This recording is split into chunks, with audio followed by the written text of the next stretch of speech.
गोसेखुर्द धरणातून सोडण्यात आलेल्या पाण्यामुळे गडचिरोली जिल्ह्यात मोठी पूर परिस्थिती निर्माण झाली आहे। मराठी मॅट्रिमोनीवर मिळतो सगळ्यात जास्त चॉईस।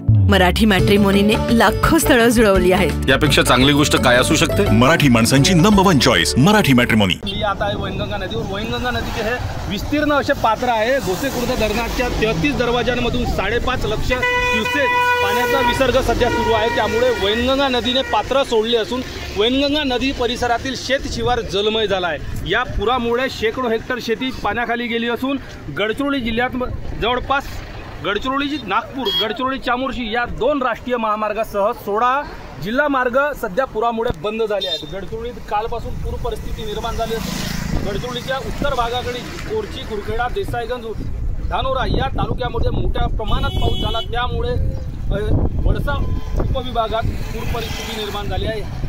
गोसेखुर्द धरणातून सोडलेले पाणी वैनगंगेला मिळतो आणि वैनगंगेचे पाणी प्राणिता गोदावरी या नदीला मिळतो। त्यामुळे दक्षिणेकडील अहेरी सिरोंजा या भागात सुद्धा उद्या पूर परिस्थिती निर्माण होण्याची शक्यता बळावली आहे। एकूणच गडचिरोलीत सध्या पावसाने उसण घेतली असली तरी गोसेखुर्दच्या पाण्याचा मोठा फटका गडचिरोली जिल्हावासियांना बसलेला दिसत आहे।